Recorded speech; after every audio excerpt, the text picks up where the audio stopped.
Welcome to the YAHOWAH blog. I am your host, Craig Winn, and this handsome fellow, of course, is Wookiee. We're here to bring you the second episode of Chakmah, Choter. Chakmah is the Hebrew word for wise, and according to the King of Kings, the returning King, our Savior, this Son of God, and the Messiah, so he's in a position where he ought to know the Choter is Chakmah, as is his wife, according to the great king. We were considering the fourth statement, actually the third statement of Dode's Ode to the Choter, his introduction to the concept of providing a Choter for his people in our previous program. And so we're going to continue with that statement. It reads, against the mouths and the pronouncements, pay, upon the speech in the here and now at the end of the stupidity and stubbornness and corruptness, the simpletons, particularly, and one individual in particular who is beguiling a group of idiots, all who fail to comprehend, of the ignorant and irrational that are mocking the truth by promoting deceptions. A Choter, the rod of divine justice, a stem off the main branch, a productive sucker from the fallen trunk. A Choter will rise and he will roar, triumphantly opposing while agitating. And so the language of the one who learns, who comes to understand, and then teaches will focus on what he observes. Mashal, word picture, Proverbs 14:3. 3,000 years ago, a king who was a prophet introduced his people to the concept of a Choter. It is rather surprising, then, considering his notoriety, considering that the 14th Mashal proverb has been part of the lore of his people and of his acclaim for all of these 3,000 years, since it is included in the most widely published and distributed book of all time,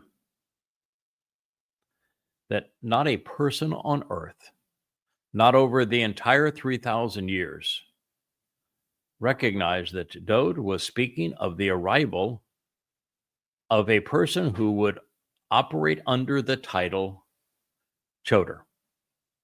Well, that's not completely true, because there was one other. His name is Yahowah, the great prophet of whom we have the entire scroll called the Great Isaiah Scroll. He devoted what is now called the 11th chapter of his prophetic testimony to this same individual, the Choter.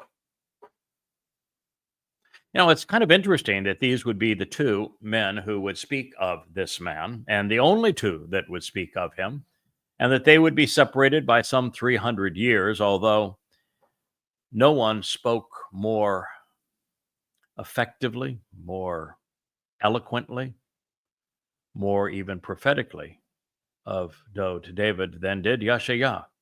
And there is something that they share in common, and that thing is that among the Dead Sea Scrolls, the treasures that have been safely stored for our eyes to see, directly beneath Jerusalem and above the Dead Sea, that the largest repository of scrolls comprise the Psalms and Proverbs that were written by Dode. And second unto them are the prophetic revelations of one Yahowah. There are more of both of them even than there are Torah scrolls. And that really shouldn't be surprising. And it is so because, well, Moshe revealed God's narrative about creation, the garden, the flood, the story of how the covenant was manifest with Abraham and Sarah, and how their relationship grew into the children of Israel, and how they put themselves in harm's way, and how God heard their cry and rescued them through this exodus, and then presented the merit of his mikre, the invitations to meet and to be welcomed into his presence, detailing the horrors of God's people's behavior all the way along during the exodus, and then as they enter finally the promised land. And while that narrative is essential and beloved, filled with guidance and teaching, as the word Torah actually means, those are words on a page. Dowd was the flesh and blood of the Torah. He is the living manifestation of the Torah. He is actually the Word made flesh. He is the man who walked out of what Moshe had said and had written to embody all that Israel represents, the good, the bad, the beautiful, and the ugly, as well as the man who made the covenant possible. The covenant was established according to Yahweh through Dowd.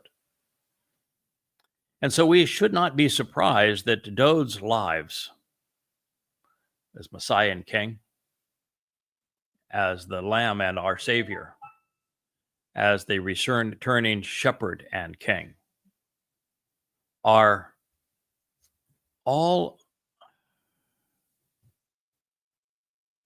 documented so beautifully throughout the Dead Sea Scrolls. And that the man who helped us understand his life and how Dowd would be reintroduced to his people, how that story of Dowd would be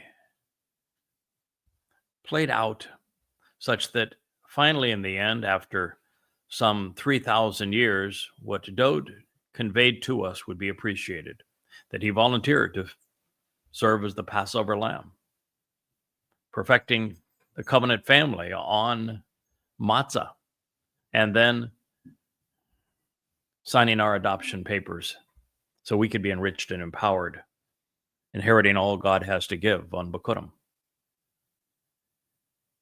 But the treatise that was developed after this introduction to the Choter by Yahowah is the textbook on how to perform in this role that Dowd is the first to introduce.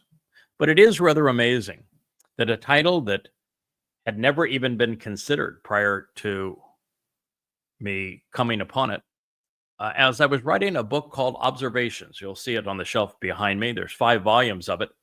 And in that book, we began with one of Dowd's mashal. I believe it was the 6th. And I presented the 6th and the 7th mashal because they speak so poignantly of what Dowd would achieve for us and how Christianity would corrupt it and how his own people would malign it. And it speaks in those of a particularly malicious woman that I wanted to pursue through the great prophet Yahowah. So after we jumped out of translating some of Dowd's early mashal in this regard, the commitment was to go through and present Yahowah, very long book. And as I was doing that, finished through the 10th chapter and into the 11th, all of a sudden now I'm introduced to this lone man that is bequeathed with the 7 spirits of Yahowah, such that this is unprecedented. Nothing like this has ever occurred previously. And you're reading this and it's, you go, why is no one talking about this Choter? Particularly when this individual represents everything that is important in the last days. He is the person who writes the books that Yahweh lifts up so that you can, know the truth about God. And it is genuinely essential.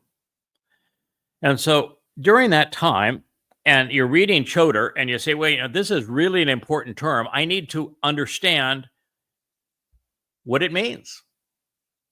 And you go back into the 10th chapter, and it explains that, yes, this Choter is both a rod of divine judgment and also a stem off the original branch, even a sucker off the old rootstock that gives it new life. All of these things are presented within Yashayah, but due diligence requires that you go and return to the first time Choter is used. And you find that it's not just a first time, and only other time. And that means it was written 300 years earlier by Dode. That's who introduced us to the Choter.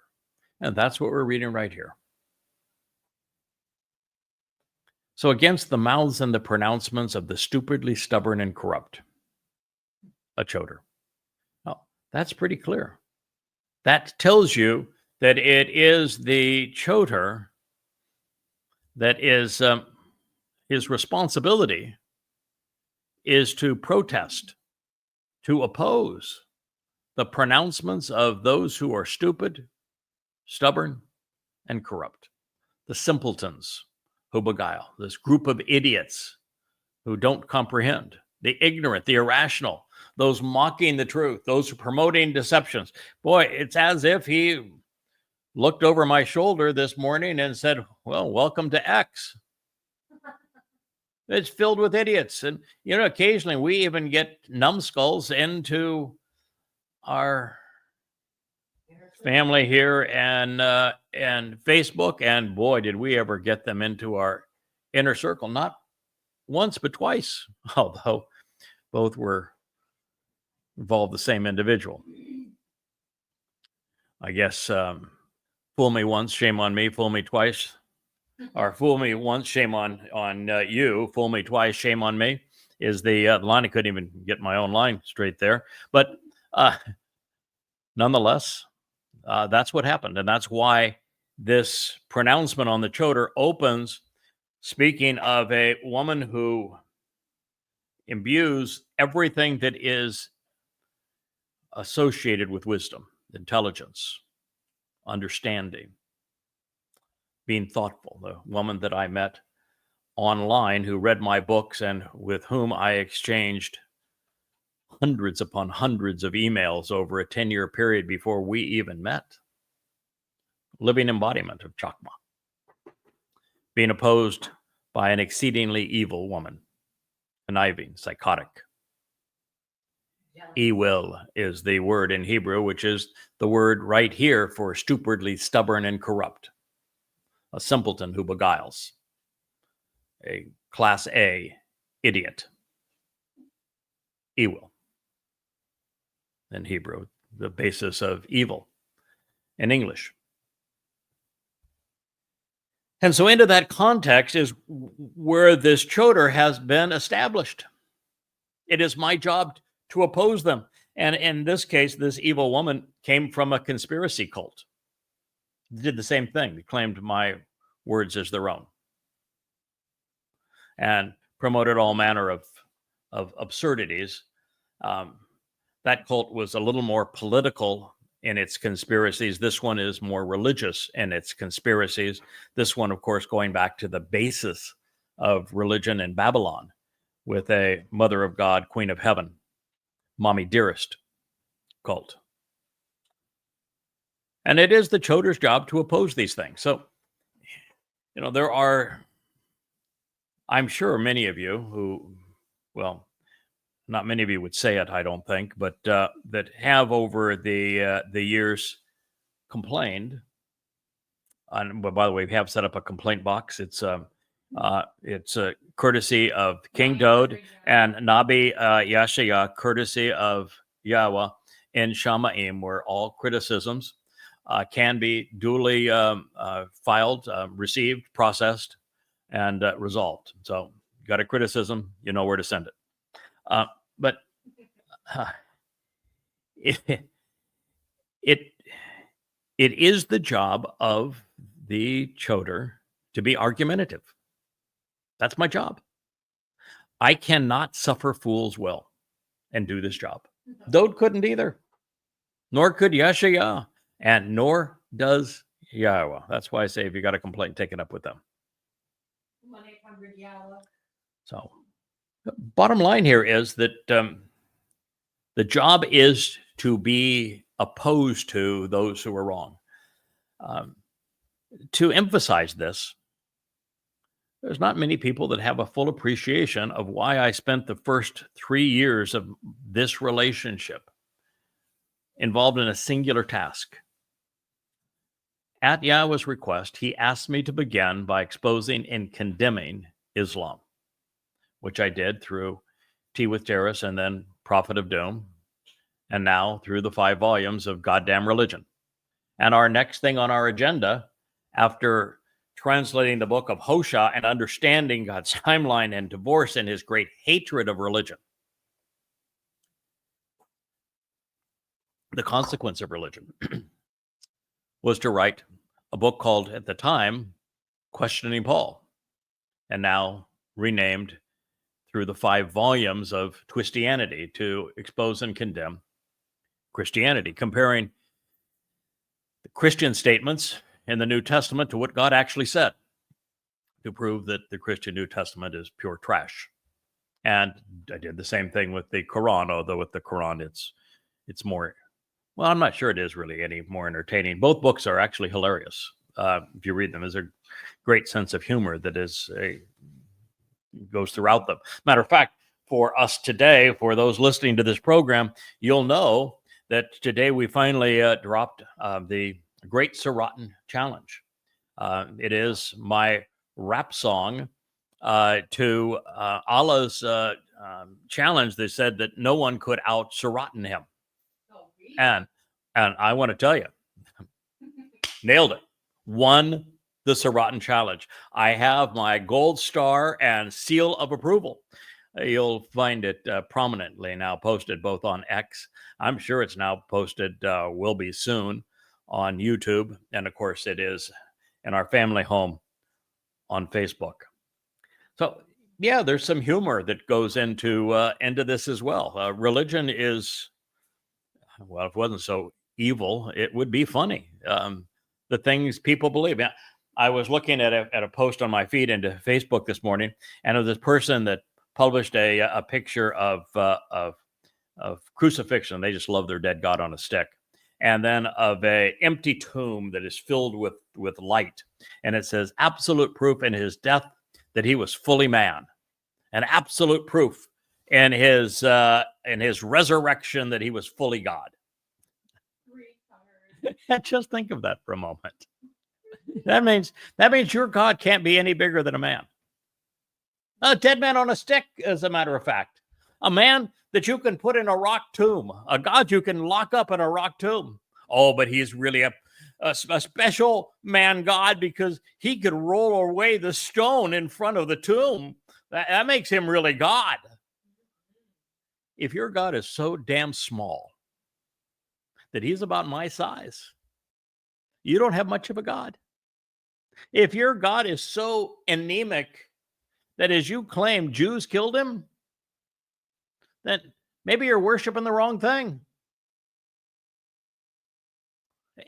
This notion that Jesus, who, by the way, never existed, nothing but a crude counterfeit and myth, was God, is so ludicrous. I mean, this is the kinds of pronouncements of the stupid, evil simpletons that beguile we need to be condemning because, well, if he was God, why didn't he ever say God's name? If he was God, then why didn't he write anything down? Because that's God's style. He wrote everything down. If he's God, why didn't he speak Hebrew? Why didn't he write in Hebrew? Why didn't he leave a lasting legacy for us? If he was God, then why does his statements contradict the statements of God? If he was God, why is he represented by a man who claimed to be demon possessed, who claimed by his own admission that he was a sexual pervert, who said that he was a mass murderer, by a man who claimed that he was the bestest of the rabbis, even when the myth condemns the rabbis? I mean, it's so preposterously stupid. You want to pretend that your Jeebus is God, and yet he didn't write a word down? And you're reliant on nincompoops like Paul that were stunningly irrational, contradictory? And Paul's premise is God couldn't save anyone. Torah can't save, the prophets can't save, God can't save anyone. If you rely on what God had to say, you're dead. Matter of fact, if you're circumcised, nothing can save you, even though that's the sign of the covenant.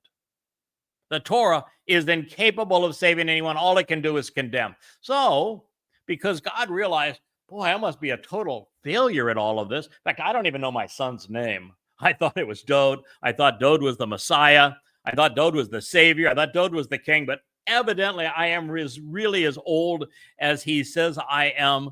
So, gee, gosh, Willie, I think I need this mass murdering, demon possessed, sexual pervert who's got the IQ of a gnat to misappropriate and misquote everything I have said and to twist it to demonstrate that I'm incompetent and I can't save anyone, but he, the murderer, is going to be your savior. And then he's going to introduce to you a counterfeit of the fellow I thought was my son because I said so 3 times, Dode. The fellow I thought was the Messiah because I called him the Messiah 3 times, Dode. The fellow I said was the returning king, at least I thought so because I wrote about it regularly. But, then again, Paul says I'm stupid. Paul says I can't do anything. I'm impotent. So maybe Paul's right, huh? That's your religion. And you want that rubbish to be fully God? If that's your God's not a whole hell of a lot better than a rat. Really? Well, I guess at least it's not a snake, so it's not Allah, but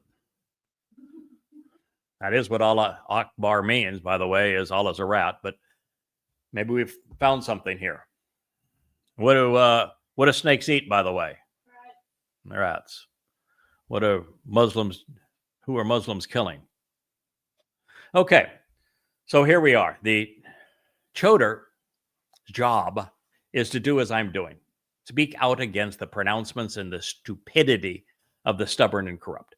And because this began with the evil woman, and because this evil woman is the one that is running this mother goddess cult now that stole people who were very productive in the conveyance of this message, and some who were not all that productive, but nonetheless started her cult with it. I exposed them. They went dark. They came back. I exposed them again. They went dark. Who knows what they'll do next time. But this time, they really put their foot in it, because this time their primary teaching was a condemnation of Leah, my wife, doing exactly what this mashal says. And this time, they've done exactly what Paul did as the wolf in sheep's clothing. They're wearing me like a skin, copying everything, projecting themselves as if they were me. Dode's not pleased with that. So he says, so the Choter, you speak out against the mouths and the pronouncements of these evil, stupidly stubborn and corrupt people. As for the meaning of Choter, well, it is a title, and therefore it should just be transliterated. When God uses titles, they all convey a meaning. Every one of the some 20 titles that he's ascribed to this mission that he has asked me to complete on behalf of his people has descriptive titles. Things like Kol, which is the voice of God. Bashar, which is the corporeal, physical, human herald of the king. Adama Parah, productive and bloody red man of the earth, who serves as the bull. Man out of Edom, a person who comes from this place where there was a split in the family of God, who, according to Yahowah, saves men a great many. Man called a Nakar, an observant foreigner, named Yada, one who knows. This is the story that Yahweh was telling, even through Zeroah, one who cultivates the seeds for a productive harvest. It is so many of these descriptive titles, like Choter, Ed, Witness. And Choter is a rod of divine justice. Now, just a clue here for those sleuthing along with us and trying to glean as much as you can out of the evidence. It's a really stupid idea to attack the guy who Yahweh is assigning the responsibility. Oh, you can say, okay, Dode is assigning the responsibility. Well, Yahowah, it's Yahweh assigning the responsibility. Here, it's Dode. But since Dode's king, and he has been established in that role by God, I don't think there's really any difference in those two. But the person who has been given the responsibility of being the rod of divine judgment, he is not the guy you want to oppose. Now, maybe that's why they decided they would attack my wife. But how do you think I'm going to respond to that? The same way Yahweh responds when you attack his son, by the way. Or his bride, Yisrael. Exactly the same way. Matter of fact, Yahweh is more aggressive when you assault and attack Israel, as Muslims and Christians and progressives are going to find quite soon, than he is if you attack him. Yahweh is actually more defensive and supportive of his beloved son Dode than he is himself. And in this case, as Dode's herald, Dode is exceedingly protective of the work I am doing for him. And so he is laying it out just as Yahowah laid it out. To oppose him is a really stupid idea. And what is the opposite of stupid? Intelligent. Yeah, that would be it. And what is the opposite of opposing? Supporting. So wouldn't it be, by corollary, really intelligent to support the efforts of the Choter? Well, and while at it, not condemning his wife because he doesn't like that.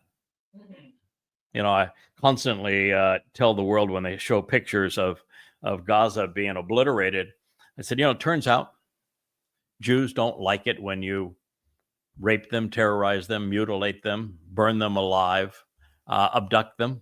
They don't like it very much. So if you don't like the consequence of how they respond, just don't do those things. Same thing would be true when it comes to attacking and bitterly demeaning my wife. Oh, by the way, I did, just for giggles, since they based their denunciation of my wife on Zechariah 5. I completed my translation of it this morning and writing now the commentary of it. And boy, did they ever get that one wrong. But that is their propensity. So it's a Choter. It's a rod of divine justice. He is a stem off the main branch. Who is the main branch? The guy who wrote this ode to the Choter. The main branch is Dode. He is the branch off of the tree of lives. Not am I a branch off of the main branch, Dode, of the tree of lives, but my primary role at this time is to be the main branch of the tree of knowledge of good and evil. I need you to know what's wrong and what's right, because unless you know what's wrong, you're not in a position to embrace what's right. They go hand in hand. And that's my primary job.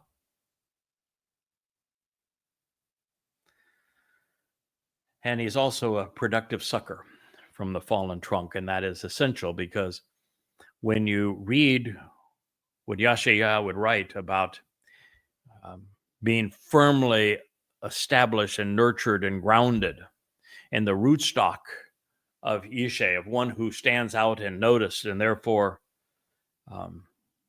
tied in with Dode in terms of paternity, you realize that it is the stump of Yisrael that God is talking about. When there are two olive trees, one on left and right side of that menorah, as we considered in the previous chapter of, in fact, the chapter we're currently reviewing of Zechariah, the 4th chapter, the olive tree that has represented Yisrael has fallen over.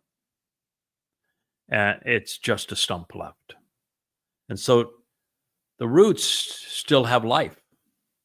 And so to make that tree productive and fruitful again, Parah, which is, by the way, one of the names of titles of the Choter, then a sucker needs to grow from it. And one of the things that's interesting, there are plants where suckers are considered non-productive. But when it comes to an olive, a sucker will bear fruit.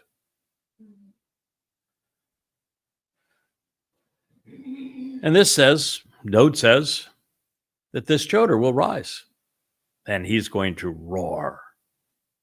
Well, until we started the YAHOWAH blog at YAHOWAH's insistence, I had neither risen nor roared. I had stayed nose down in the Torah, prophets, and Psalms, and I had done a whole lot of writing. But I've risen. I'm looking up now. And I'm here to roar, which is why we're doing the YAHOWAH blog. And according to Dode, we're going to be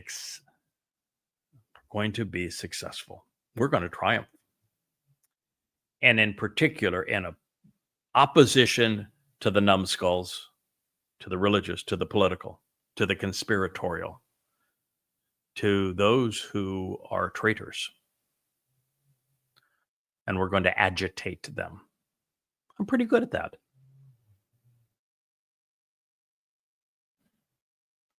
And so the language, this is shafah, the lips, the language, the spoken words, also a product now of the YAHOWAH blog, of the one who learns, or has learned, but still learning, the wealth of knowledge that is in the books behind me, the 35, all free at yadayah.com. I'm not trying to sell you anything. Go to yadayah.com. You can read all of them for free.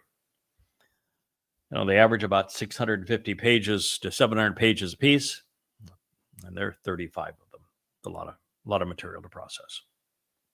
And my job now is to take all that I have learned there and all of the connections I have made to understand, all of the insights that I have discerned from the Torah, the prophets, and the Mizmor, and to share them with you.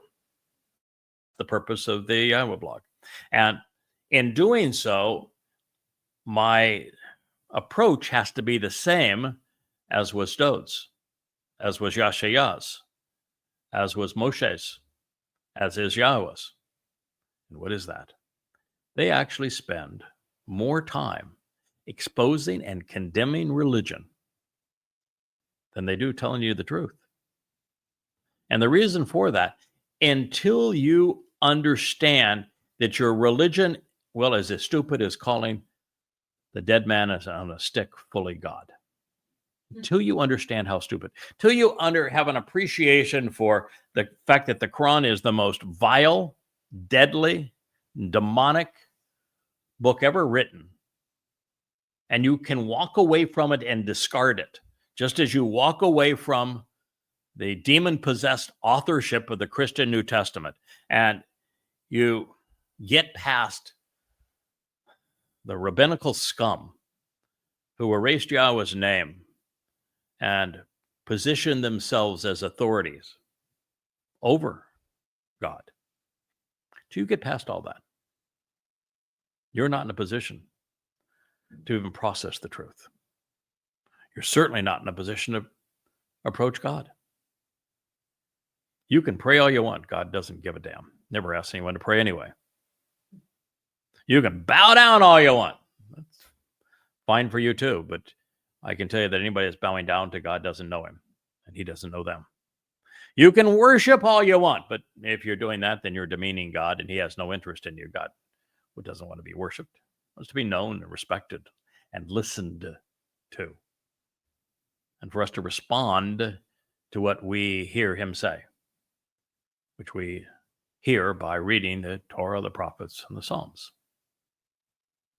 But until you separate yourself from religion, as Adam and Sarah did when they left Babylon, as Moshe did when he left Mitzrayim, as Doe did when he left his father behind and went to Bethlehem to tend sheep, as I did, when I realized that there was no way to rationalize Christianity.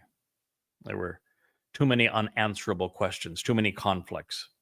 And I reasoned myself out of it after having been immersed in it up to my eyeballs. I just said, I can't continue this charade. It's obviously false. And so, there we are. That is where we are in this process, and it is the job of the Choter to use language and be symbolic of one who came to realize that everything I'm sharing with you has been there all the time, and that over 3,000 years, other than Yeshaya, Zechariah, and Malachi, Hosea, Yirmiah, no other individual in all of human history understood what was being conveyed. And so that's the way God wanted it. He not only wanted somebody to figure it out from what he had already stated, which means that you have no excuse. Somebody wrote me today, what about the people who really, really believed and a savior before you are communicating this message and they died? What's going to happen with them? My first response is, don't ever believe. Don't ever solicit the beliefs of others. Either know or don't know. And the very idea that this person wrote that when they're asking me, what is the fate of somebody who believes in something that's not true? If I believe that I can walk on water, it doesn't make it so. If I believe that I can grab hold of 1,000 volts and it's just going to make my hair stand out and be better looking, what do you think the result's going to be? If I believe I can put a gun to my head and pull the trigger and that God's going to spare me from being stupid, how do you think it's going to work out? If your belief is in something that is not true, then the value of your belief is in that thing that's not true. The answer is obvious. And you can't blame God. Can't blame me either. You can't be more devoted to learning and then sharing what I have learned than I have been. every waking hour for 24 years since I was called to this mission. I have no other life than this one. And you can't blame God. That's the whole point of this. It was always there. It's been there for 3,000 years. So you have no excuse. People just didn't take God seriously. Too busy praying and bowing and worshiping to bother actually considering what God said. All here. That's the beauty of it. If a goy, a man from Edom, can learn what is true and put all the pieces together to present the entire portrait for you, then there's no excuse. Anybody else could have done it, but no one else did. We only have ourselves to blame. He who learns and comes to understand and then teaches. What do you think this word is? What are we calling this series? Choter? Chakmah, Choter? Well, this is Chakmah. Chakmah is a verbal form of Chakmah, which is a noun. So we are in the process of the actionable aspect of Chakmah. Chakmah, wise. Chakam, to be one who learns, who comes to understand, and then teaches. One who is intelligent, who is discerning in their thought process. So Dode here, and this is Mashal, word pictures, Proverbs 14:3. Dode presents the Choter rising up against the pronouncements of the stubbornly corrupt and those they beguile. His tool to be wielded against the ignorant and the irrational of this day, and particularly in opposition to unethical political and religious institutions, as well as the conspiratorial nutcases out there,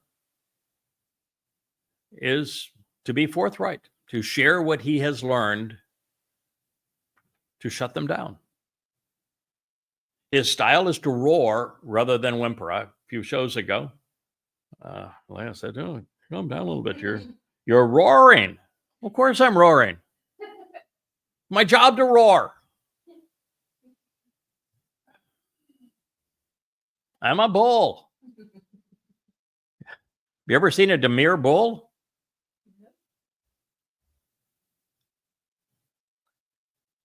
So it's a tool to be wielded against the ignorant, the irrational, to be deployed in opposition to the unethical, to literally roar, to rise to the occasion rather than shirk responsibility. The Choter is an agitator. He's not a conciliator. Doesn't do any conciliation. And in these ways, he triumphs magnificently according to his king because he doesn't compromise, because he is intolerant, because he's not trying to find allies among the political and the religious. The Lord knows that's the case, right? For sure as hell don't bond with the MAGAites, the regressive libertards, or the conspiratorialists, which permeate social media sites like X. Oh, I'm there to agitate them.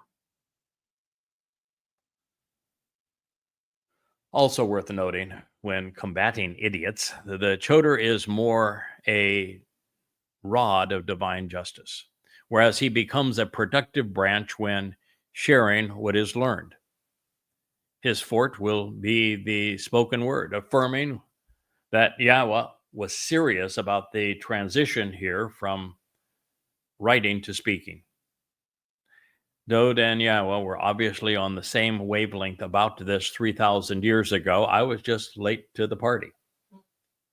And in this regard, before I would turn on the lights and look to the cameras, and before I would roar into this microphone and the others that we have in our various studios, I would first have to come to embody all of the knowledge that I had acquired along the way. I mean, today I think it can be safely said no one understands the Christian New Testament and its actors, Paul, Peter, Luke, Mark, better than I do, of the fraud that is Jesus. No one on earth understands the fraud that was perpetrated by Muhammad and Allah and the first Muslims, and how their dubious tale is woven into the revolting Quran and Hadith. I don't think there's anybody on the planet that's ever come to understand how the book of Ezekiel explains the scheme that is rabbinic Judaism and that it's false from beginning to end. And yet it's that same individual who has written vociferously about Yahowah and what is true about him, and about his love for and our devotion to his beloved son, Dowd. Writing these books based upon amplified translations derived from the oldest extant sources in the Dead Seas, all so that you might know and understand. It's a very unusual resume, isn't it? A resume no one in all of human history shares. There's only one Choter. And now we know why.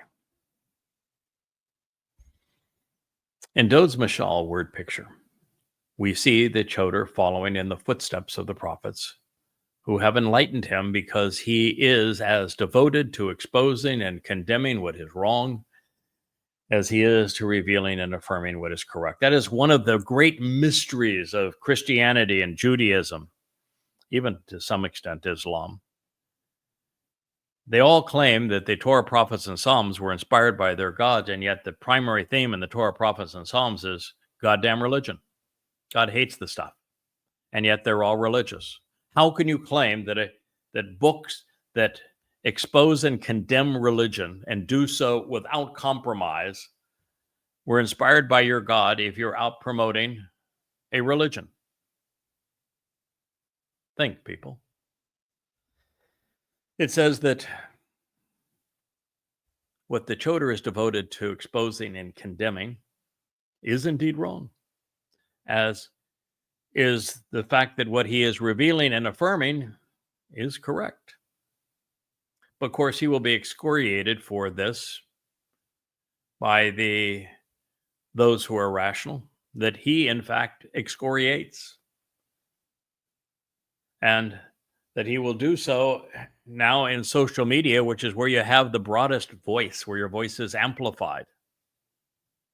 Going to be fruitful in bringing God's people home. Therefore, the Choter is to oppose the ignorant and irrational, just as I'm doing today. His weapons, well, are words that are wisely wielded, Chakmah words, And in this way, Dowd leads us right back to Chakmah, the primary attribute that would set the Choter apart from all others. He has the wisdom, the intellect, to deduce insights that no one has ever seen before, and to lay them out for you so that you might not only understand, but enjoy the process of coming to know and respect Yahowah. It, of course, is what makes the Choter distinct. Reinforcing Yada's Nakar, observant foreigner depiction, Dowd reveals that this Choter is especially observant. Now, I was largely unaware of my role as the LF, productive bull, prior to it being explained by Yashayah in conjunction with Teruah.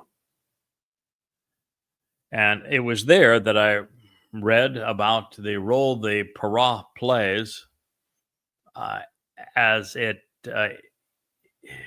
in conjunction really with the second half of Teruah. The first half of Teruah is a gleaning of olives from this olive tree that becomes productive, the olive that's on one side of the menorah.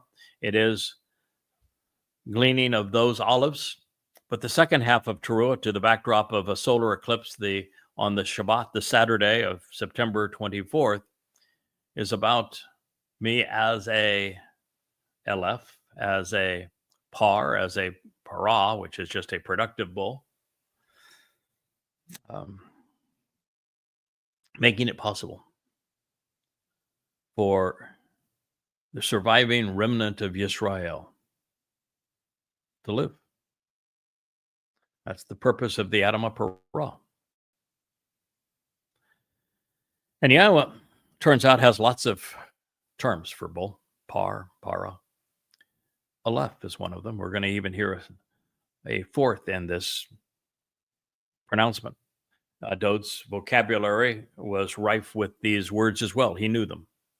And each of them has a slightly different shading because God uses titles to explain the purpose of those he's deploying as implements. And just as Dod is the Lion of Judah, the big roar and ferocious and against opponents, and he will protect those who are with him, and he will intimidate those who would harm them. Dod is the magnificent Lion of Judah, but he's also the Passover lamb. In my case, just as it is the case with most of Yahowah's players, I have an animal that I'm associated with. It's the bull. I am a bull. Stamping out all manner of snakes, serpents, and demons. I'm aggressive. I got big horns. And bulls are protective, particularly of the bovines and their care, under their stewardship, just as lions are protective of lionesses. Well, Aleph is a learned and productive bull. But Aleph is actually the Hebrew word also for 1,000-fold, to increase 1,000-fold. So he's saying, without the Aleph, this learned and productive bull who increases 1,000-fold by this magnitude, an abundantly prolific and industrious bovine from Aleph, to learn, to become familiar with the lesson, such that the student actually owns the material and can teach it without hesitation or equivocation when prompted. Pretty powerful term, isn't it?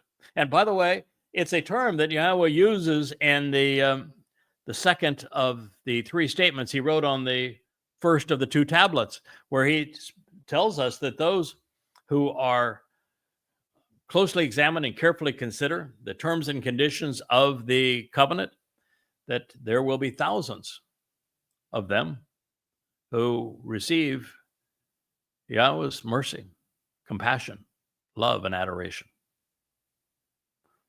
Thousands amongst billions. Well, the Aleph is the tool to that in the end. He's a learned and productive bull who increases 1,000-fold.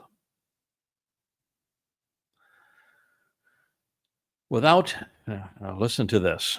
I'm going to say something that my beloved fact checker, who I dearly, dearly love and respect, Mike, he's doesn't like me to say these words. What I'm going to share with you now is something he's asked me to remove from my translation, even though both of these words are the primary meaning of Ibush, because they have been usurped by Christianity to greet their Christmas carols.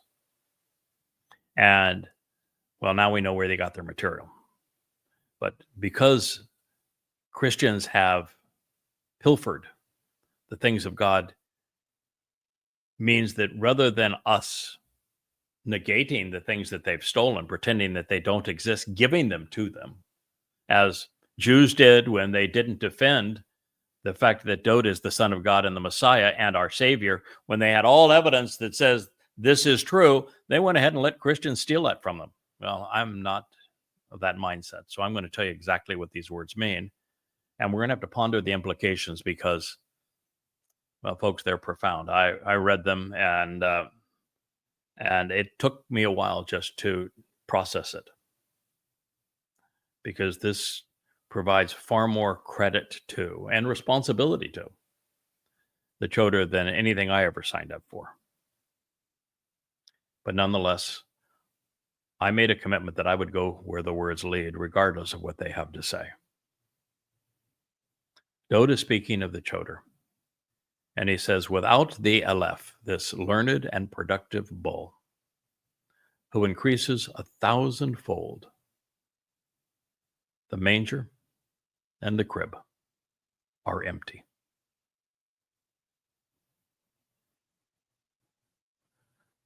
Without the Choter acting as the Aleph, learned and productive bull, who increases 1,000-fold, who is abundantly prolific and industrious, who learns, becoming so familiar with the lesson that he owns the material to the point that he can teach it without hesitation.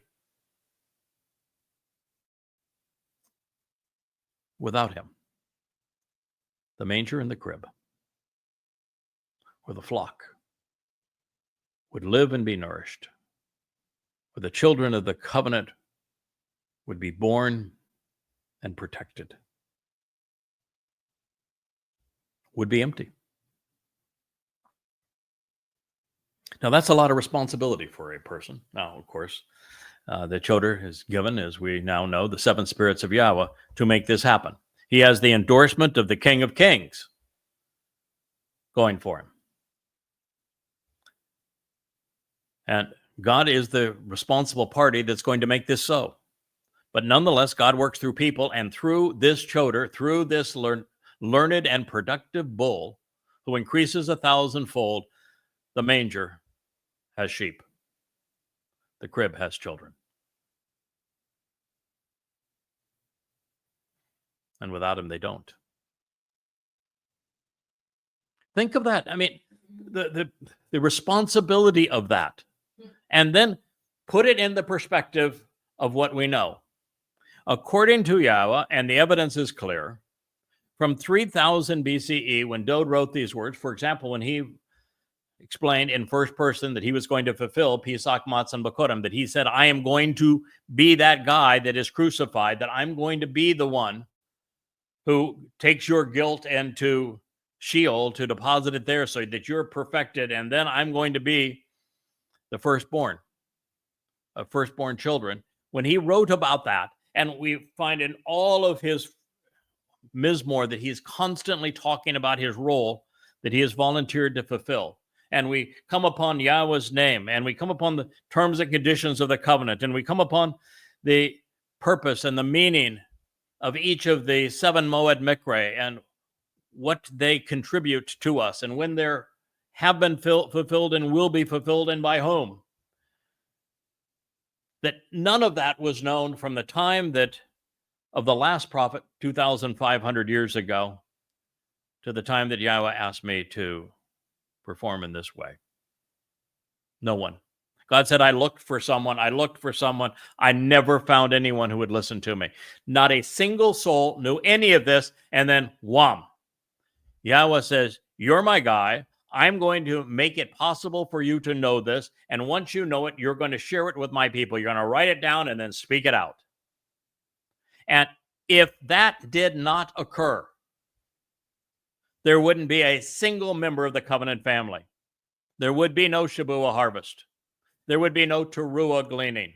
There would be no adulterous woman that is perfected so that she can be betrothed to her returning king and Messiah Dowd. There would be no one that knew Yahweh's name. You can't even imagine the possibility that after 3,000 years of nothing, that all of a sudden, all of this suddenly becomes known and accepted without this intervention, because this is the only place that it has been introduced to you in all of that time. So I know exactly, and so should you, exactly what God has done through this Choter, this rod of divine judgment, this stem off the main branch of the tree of lives, this sucker that gives the rootstock new life, this stem off the tree of knowledge and good and evil, this learned and productive bull. We should all know exactly what he has achieved because it was all written down in the prophets. And the result is we will have a Shabuah harvest. The result is there will be a Towrah ingathering. The result is the adulterous woman will be prepared to be betrothed to her returning king, Dowd. And that there are people who are embracing the truth that Dowd is the Messiah, the Son of God, and our Savior, not that counterfeit and misnomer. This is the reason. While the manger isn't empty, God is calling his flock home, and they know where, how, and when, even why to return. And there will be children of Yisrael again. The crib will not be empty.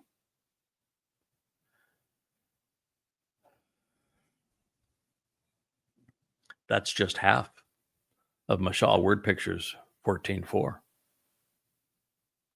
The other half reads, and yet a large, great, productive, and abundant harvest will be derived and produced by the authority and capability, the empowerment and the effort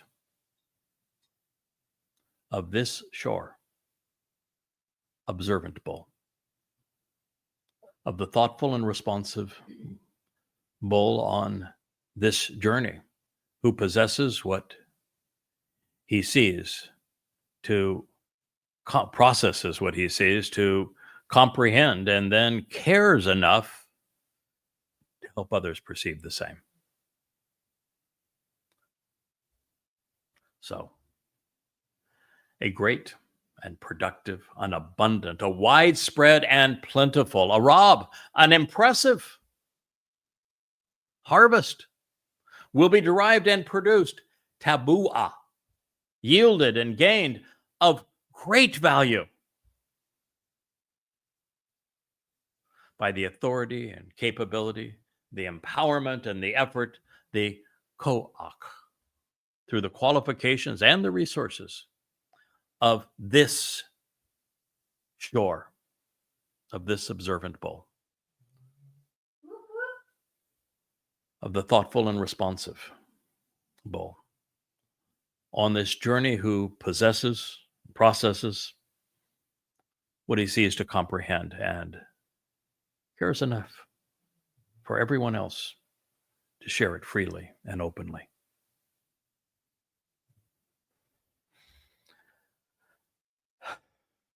That and the previous statement that I've shared with you today were written by the most brilliant man who ever lived, the most articulate man who ever lived, the one man chosen by God above all others, the man whom Yahweh calls his beloved son, his firstborn, by the man that Yahweh anointed not once but 3 times as our Messiah, the man who Yahweh says, I have prepared his seat of honor and his throne for all time, the king who is returning, the man who has lived 2 lives already and will live a 3rd, the ultimate shepherd, the exemplar of his people, the great defender, wrote these words about a man. Now you have some idea as to why Dowd introduced this mashal about this man, what this man would achieve. Now, he's not working on his own. We read in Yashayah, he's got the 7 spirits of Yah, and The most important of them is Chakmah. Got to have the Chakmah to be a Choter, to be the Choter. This is not an addition. He has no rivals. There isn't a second. It's like when Yahweh told Miriam, "You're an idiot. I speak through Moshe. And at this time, I'm not speaking through anybody else. And I'm so disgusted that you would claim that you also speak for God. If your father spit in your face, even if he did so, I would discard you, cover you in leprosy and shame."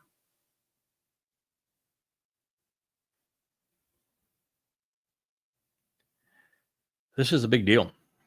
It's when a big deal is when the single most important person in the history of humankind says that without this fellow, this Choter, this rod of divine judgment, this stem of life, filled with Chakmah, wisdom, who exposes and condemns all of the evil of this world, without him, and without this man being a learned and productive bull who increases 1,000-fold,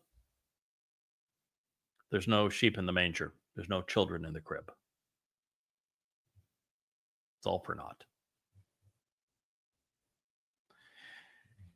And so, as a result, a great, a productive, an abundant, a widespread and plentiful, even impressive harvest is going to be derived and produced, tabuah, yielded and gained of great value by the authority and capability, the empowerment and the effort of this shore, this observant bull, this thoughtful and responsive individual on this journey who possesses and processes what he sees, what he observes to comprehend, and then is compassionate and caring enough to share what he has learned.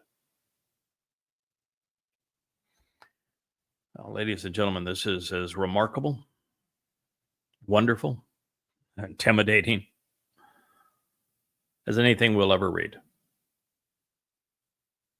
And it is also insightful because guess what? The man whom Dode used two terms to describe him as a bull, Eleph and Shor. Well, he is the same fellow that Moshe referred to as the Adam of Parah, this bloody red man of the earth who is a productive bull.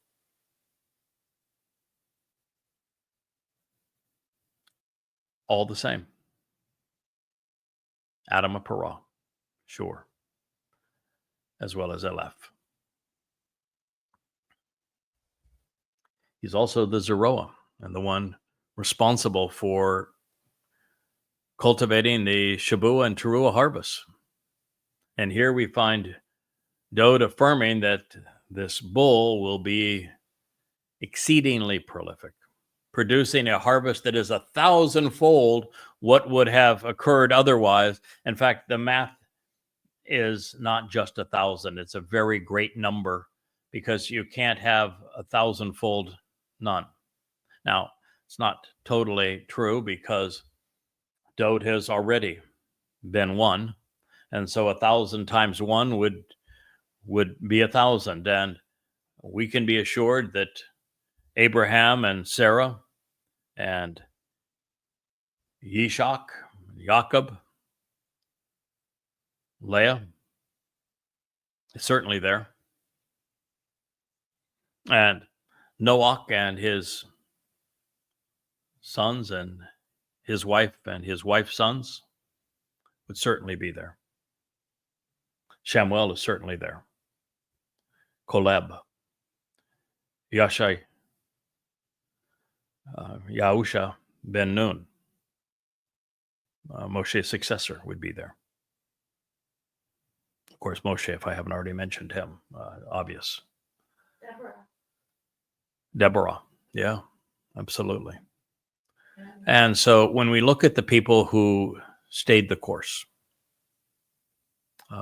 Ruth, who listened, who responded, who did and said the right things all the way through the process. It's that number that is being increased 1,000-fold. Very encouraging, isn't it? Yeshayah, of course, is in this company. Yirmiyah, Hosha, Zechariah, Malachi, Yoel. They're all in this company.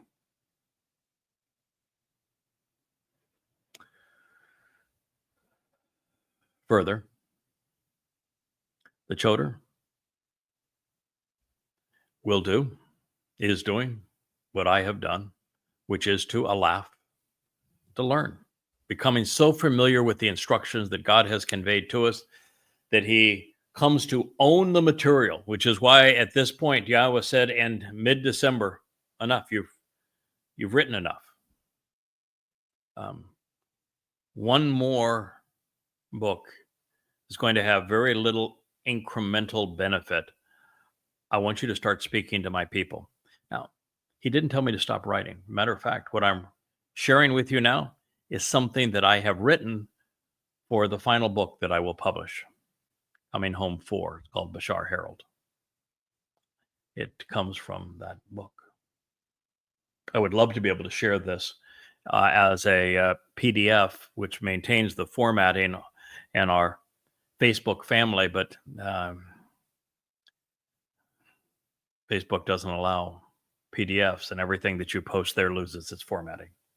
So it's a little bit challenging to do this. It's a 45-page analysis of the 14th Mashal. So I'm still writing. I spent all day yesterday translating and commenting on, as it turns out, Zechariah 5, and I will spend most of today completing it. But my primary mission now, according to Yahweh and Dode, is to speak to you, to becoming the audible roar of the Choter. So in these words, the Son of God was inspired to reveal that without our collaboration, the crib containing the children of Yisrael would be empty. There would be no remnant. That is to say, there would be no Shabuah or Teruah harvest either, and no family homecoming on Yom Kippurim without the Choter, this bull of Yahweh. This mashal was written for the Choter because without the Choter, there would be no kingdom of Dode.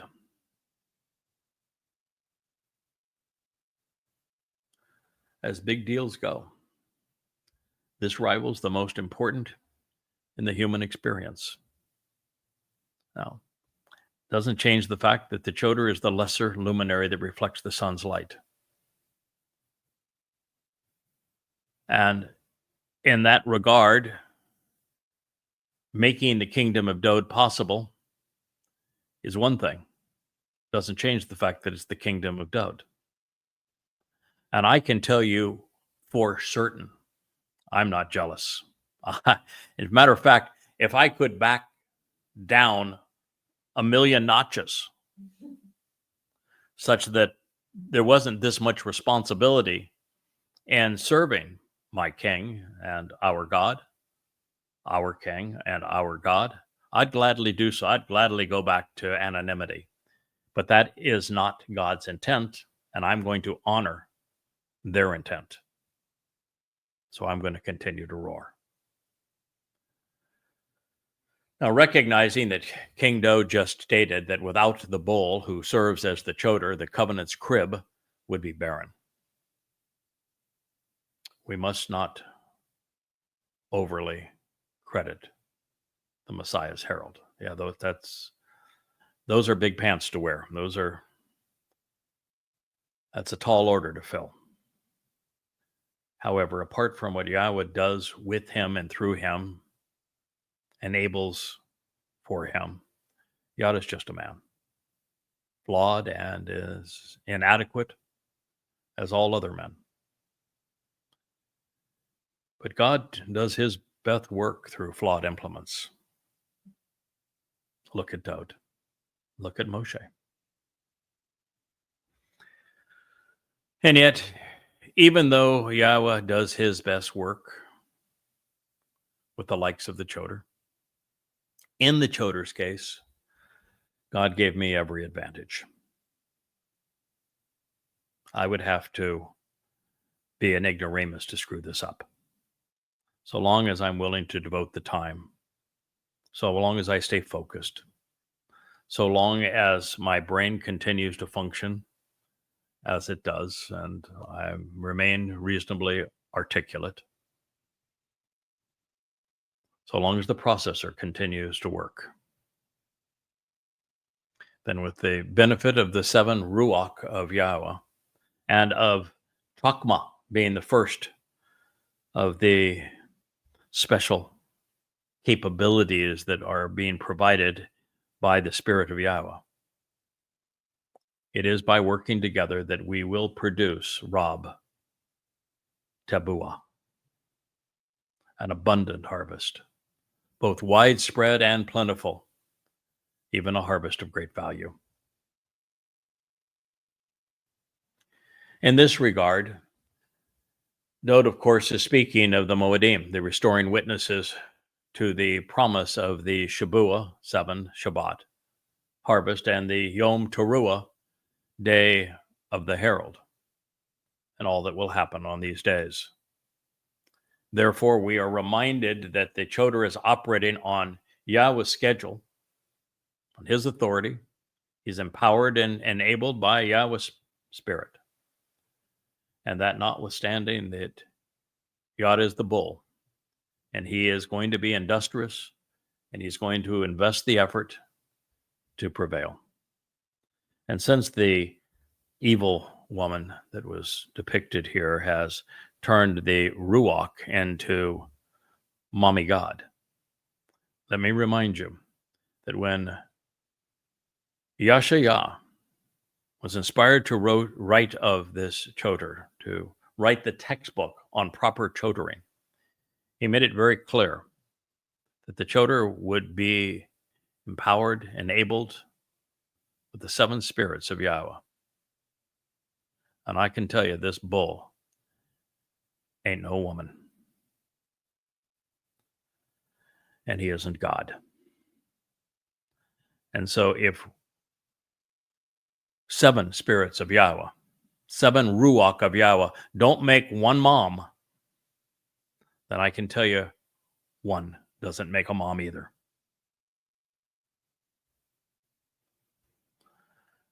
God is our Father. He is not our mother. Now, making sure we wouldn't miss the connection between Adamah Parah and Eleph, this learned and productive bull who increases 1,000-fold, our king speaks also of a shore, of an observant bull who is thoughtful and responsive, one who loves to learn and then to share and teach.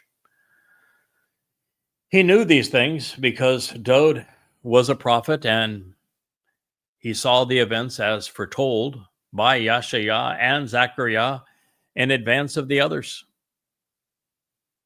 The primary purpose of the Choter is to serve. And we will pick up this story in our next episode of Chakmah Choter. I thank you for listening. I am the Choter, speaking for Yahweh on behalf of our King, Daud.